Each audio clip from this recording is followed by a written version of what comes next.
Look, if you clicked on this video, you're looking for horror movies that are actually scary. Horror movies these days just aren't that scary anymore. Sure, some of them are pretty good, but not all of them will actually scare you. I'm talking sleeping with the lights on scary. I'm talking showering with your eyes open scary. So I've gone through most of the scary movie lists you can find on the internet, and I gotta say, these horror movies I'm about to show you actually scared me and will stick with you long after the credits roll. Don't you just hate jump scares? There's nothing I hate more than when movies try way too hard to scare me and I'm just sitting there like, okay, maybe I'm being a little harsh here. Look, as much as I love a good jump scare, they can get really boring really fast. Take a look at these for example.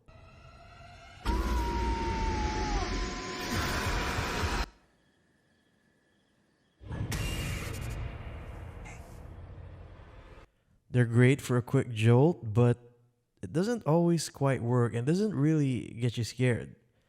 Sure, for a brief moment you get all jumpy, but that's pretty much it.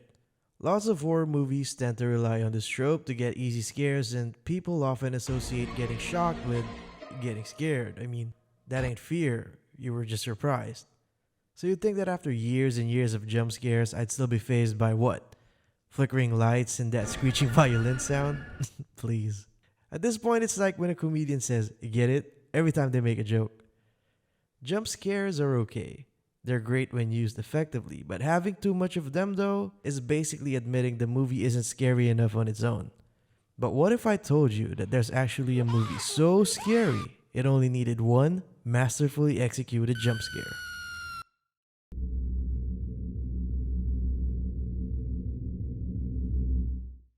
Before I made this video, I didn't realize how Australia has been putting out great horror movies for years. There's The Babadook, The Loved Ones. More recently, you have Talk to Me, and of course, Lake Mungo. I don't even know where to begin with this movie. It's like, have you ever had the feeling of being watched while watching? Because that's exactly how this movie made me feel. Lake Mungo is about a family grieving the loss of their daughter Alice, who died by drowning. As her family comes to grips with her death, they all start having nightmares and seemingly paranormal encounters with Alice's ghost. She shows up in their dreams, in photos, in videos, and even in real life. What follows is a very unnerving look about what happens when somebody close to you dies.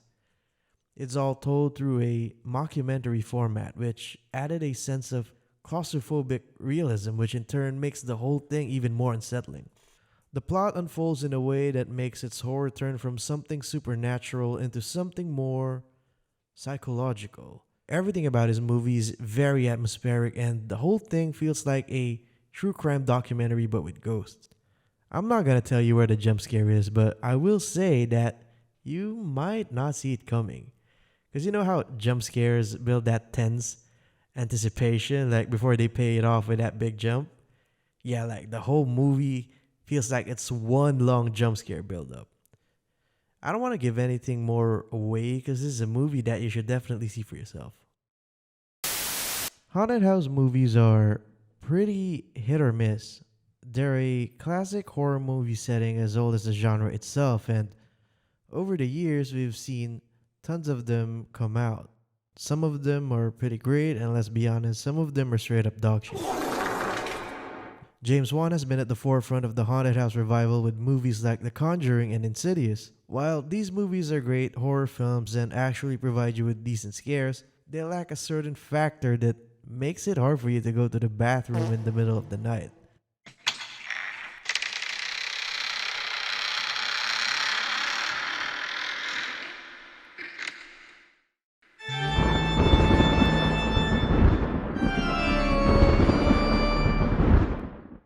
I gotta be honest, when I first saw House LLC, I thought it was one of those goofy bargain bin horror movies you'd watch when you just want to turn your brain off, but boy was I wrong in the best and worst possible way. Best because I found an actually scary horror movie, and worse because, well, pretty much the same thing. House LLC is a found footage movie about a group of friends who created a haunted house attraction called Hell House at an abandoned hotel in Abaddon, New York. As you could probably tell, making a haunted house attraction at a rundown hotel with rumors of satanic activities in the past isn't going to end well. The movie starts with news reports about how 15 people died and plenty more injured because of an unknown malfunction during the opening night of Hell House. A documentary crew is set on investigating what really happened during that fateful night. They manage to interview people familiar with the case and eventually track down the last surviving member of the Hell House staff, Sarah. Sarah provides them with the videotapes that show exactly what went down, and what went down is scary as fuck. It all builds up to an intense climax that you just have to see to believe. Also, there's this guy. Whoa, shit, dude. What's up, man? What are you looking at?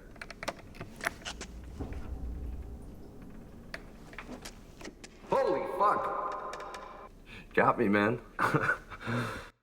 The characters in this movie have great chemistry, and the way they act and react are very believable if you imagine yourself in the same situation. House LLC is actually the first part of a series of films that delve deeper into the mysteries that the incident in this movie kicked off.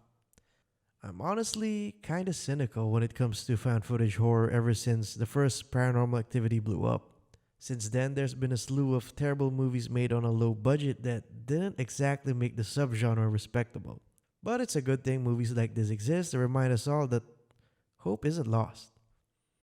2020 was a horrible time. It was a pretty messed up thing that we can all agree gave us all collective trauma about being isolated. Lucky for us, we live in the golden age of technology where the internet brings people closer together. The internet became a haven for everyone who wanted an escape from reality or to just be in touch with the people they love. It became the primary means of communication, so it didn't take long before people started coming up with ideas about how ghosts can haunt us through the internet. Found footage works really well when it comes to horror because it adds that sense of realism which makes you feel like this could happen to you or like it could happen to anyone you know. But what if there was a found footage movie that made you feel like you yourself is a part of the whole thing?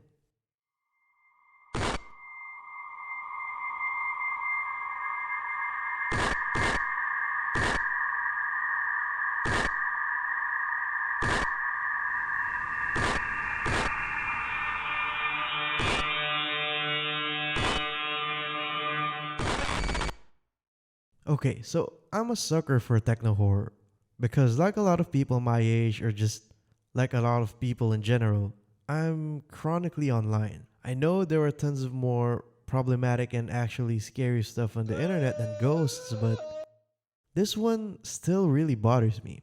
I like going on video calls with friends, but when you start bringing a ghost in that equation, you know it's bound to get creepy. That's exactly what happens in the 2020 film Host. In all fairness, the characters in this movie had it all coming when they tried to do a seance online simply because they were bored. Like, who does that? There's literally a million other ways to use the internet when you're bored. As expected, all hell lets loose once these people unwittingly summon a demon who just fucks everyone up. This movie just hits all the right notes when it comes to scares and actually comes up with something that is both fun and interesting. There's something a little cathartic about everyone getting what's coming to them when they intentionally fucked around with demons and shit. The best part about this movie is knowing that it was all filmed remotely, so everyone kinda had to set up their own props and practical effects at home. Plus, it really was filmed through Zoom. But you know what the scariest part of this movie is? The scariest part of this movie is how one by one, everyone in the Zoom call was getting picked off. And then you slowly realize, aren't you kind of a part of the Zoom call too? Last, I want to mention Skinnamarink. I don't want to dwell too much on this movie since I plan on making a video about it in the future. But yeah, this movie was pretty scary to me. It's one of those movies that you either get or you don't. It appeals to a certain kind of fear that I feel only a select group of people have experienced firsthand. That very quiet, liminal sort of fear. It's like one long nightmare that feels oddly familiar. I hope you found these movies interesting and I hope you check them out. These are good horror movies and they're actually pretty scary. Thanks for watching, everyone. I hope you enjoyed the video. Alright, I'm out.